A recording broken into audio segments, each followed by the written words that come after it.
श्री स्वामी समर्थ जय जय स्वामी समर्थ स्वामींचं नाव घेऊन मी आजच्या ह्या नवीन व्हिडिओला सुरुवात करते। हिंदू धर्मात पितृपक्षाचे विशेष महत्त्व आहे। पितृपक्षाला श्राद्ध पक्ष असेही म्हणतात।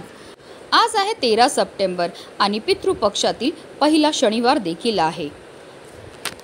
आजच्या दिवशी त्रिपुष्कर योग आणि रवी योगाचे एक अद्वितीय संयोग तयार होत आहे, ज्यामुळे या दिवसाचे महत्त्व आणखी वाढलेले आहे।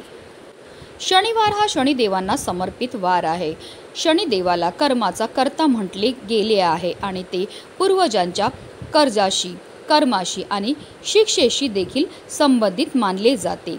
जेव्हा शनी त्रास देतो तेव्हा बहुतेकदा पितृदोष किंवा पूर्वजांचे कर्ज देखील त्यामागे कारण असते। जर शनिवार पितृपक्षात आला तर त्या दिवशी श्राद्ध, तर्पण, पिंडदान हे पितरांच्या समाधानासाठी आणि शांतीसाठी विशेष फळ देतात। ज्योतिषशास्त्रात असे मानले जाते की शनिदेव केवळ व्यक्तीला संघर्ष देत नाही तर त्याला सोन्यासारखे चमकवतात। त्याचवेळी पूर्वजांच्या कृपेने कुटुंबात सुख, शांती आणि समृद्धी राहते। पितृपक्षात शनिवारी गरिबांना अन्न देणे, काळे तीळ आणि तेल दान करणे आणि पिंपळाच्या झाडाखाली दिवा लावणे खूप शुभ मानले। पूर्वजांना अन्न, पाणी आणि काळे तीळ अर्पण केल्याने शनिदेव प्रसन्न होतात आणि घरात सुख शांती येते। या दिवशी शनिदेवाच्या मूर्तीला पाण्याने स्नान घालावे, त्यांना गूळ, काळे कपडे, काळे तीळ, काळे उडीद डाळ आणि मोहरीचे तेल अर्पण करा आणि त्यांच्यासमोर मोहरीच्या तेलाचा दिवा लावा।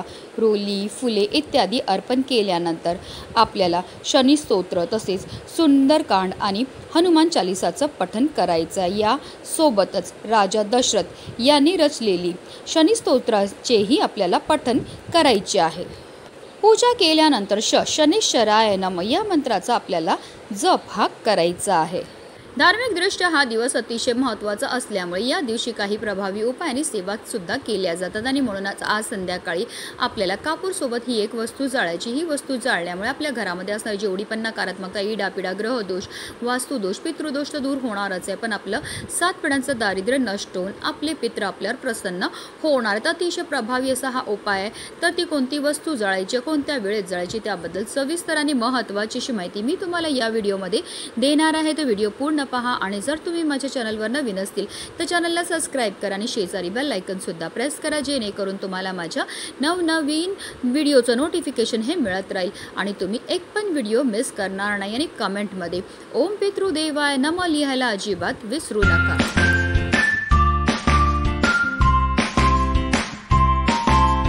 आता हा उपाय आपल्याला कधी करायचा तर हा उपाय तुम्ही आज संध्याकाळी अगदी 6 वाजल्यापासून रात्री 12 वाजेपर्यंत सुद्धा कधीही करू शकता।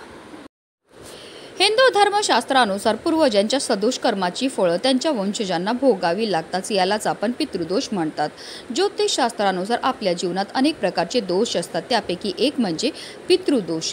ज्या व्यक्तींचे पूर्वज सुखी नसतात त्यांच्या कुंडलीत हा दोष तयार होतो। दरवर्षी येणाऱ्या पितृपक्षात पितरांचे श्राद्ध न केल्याने, श्राद्धविधीत भाग न घेतल्याने आणि पितरांच्या आत्म्याच्या शांतीसाठी पूजा न केल्याने हा दोष प्रबळ होतो आणि सर्व प्रकारच्या समस्या आपल्या जीवनात निर्माण होतात। या दोषामुळे कुटुंबात अस्वस्थता, प्रगतीत अडथळे, अचानक आजारपण, संकट, संपत्तीची कमतरता, सर्व सुखसोयी असूनही असंतोष, तसेच आपली मुलं खूप शिकलेली आहेत पण त्यांना मनासारखी नोकरी प्राप्त न होणं, मुलांच्या विवाहामध्ये समस्या येणं किंवा संतान प्राप्तीमध्ये समस्या ह्या येत असतात। आणि जर तुमच्या आयुष्यामध्ये सुद्धा अशा प्रकारच्या समस्या येत असतील तर आवर्जून या काही विशेष तिथी असतात, या तिथींना काही प्रभावी उपाय किंवा सेवा करण्याची गरजही भासत असते।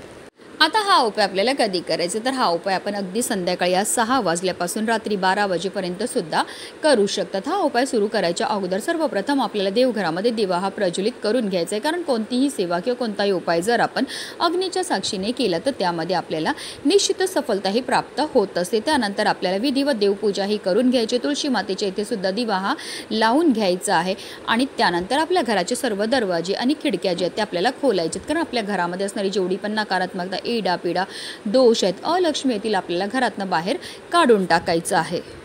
हा संपूर्ण उपाय आपण देवघरासमोर बसून करणार आहेत। हा उपाय करण्याकरता आपल्याला एक मातीची पंती ही घ्यायची आहे, कारण मातीच्या पंतीमध्ये सकारात्मक अशा लहरी असतात। मातीची पंती ही पंचतत्वापासून बनलेली असते। त्या मातीच्या पंतीमध्ये आपल्याला एक शेणाची गौरी ही टाकायची आहे। घरामध्ये शेण जाळल्यामुळे आपल्या घरामध्ये असणारी जेवढी पण नकारात्मकता, इडापिडा, दोष, दारिद्र्य दूर होण्यामध्ये मदत ही मिळत असते, कारण शेणामध्ये साक्षात माता लक्ष्मी निवास करते। त्या शेणाच्या गौरीवर आपल्याला 5 भीमसेनी कापूरच्या वड्या हा टाकायच्यात। मी प्रत्येक उपायामध्ये नेहमी सांगत असते की आवर्जून आपल्याला भीमसेनी कापूरच वापरायचे, कारण तो नैसर्गिकरित्या बनलेला असतो। त्याच्यामध्ये जे तत्व असतात ते आपल्यामध्ये आणि आपल्या घरामध्ये असणारी जेवढी पण नकारात्मकता, इडापिडा, ग्रह दोष, वास्तुदोष, पितृदोष दूर करता अतिशय प्रभावी मानला जातो। त्याचबरोबर आपल्याला 5 लवंगा आणि 3 हिरव्या वेलची सुद्धा घ्यायच्या। ज्या लवंगा आणि हिरव्या वेलची आपण घेणार ते व्यवस्थित पाहून घ्यायच्या, त्या अखंड असाव्या, कुठे तुटलेल्या, फुटलेल्या किंवा खराब झालेल्या नसाव्या। ज्याप्रमाणे लवंगा आणि हिरव्या वेलची आपल्या जेवणाची चव वाढवतात, त्याचप्रमाणे आपलं भाग्य उजळायचं काम सुद्धा करत असतात। तसेच लवंगा आणि हिरव्या वेलची हा माता लक्ष्मीला सुद्धा अतिशय प्रिय आहेत, आणि जेव्हा पण आपण माता लक्ष्मीला प्रिय असणाऱ्या वस्तूंपासून काही उपाय किंवा सेवा करतो तर त्यामुळे माता लक्ष्मी आपल्यावर प्रसन्न होते आणि तिचं अखंड आगमन आपल्या घरामध्ये होत असतं। त्याचबरोबर आपल्याला थोडेसे काळे तीळ सुद्धा घ्यायचे आहेत। तिळांची उत्पत्ती ही श्रीहरी विष्णूच्या घामापासून झाली होती। तसेच काळे तीळ हे आपल्या पितरांना समर्पित आहेत, तसेच शनिदेवांना सुद्धा समर्पित आहेत। आणि जेव्हा पण आपण काळ्या तिळांपासून काही उपाय किंवा सेवा करतो तर त्यामुळे आपल्या जीवनामध्ये असणारा प्रकारातला प्रकार पितृदोष, शनी त्रासापासून आपल्याला मुक्तता ही मिळत असते। राहू, केतू, शनी या ग्रहांचे दुष्प्रभाव असतील तर ते कमी होतात।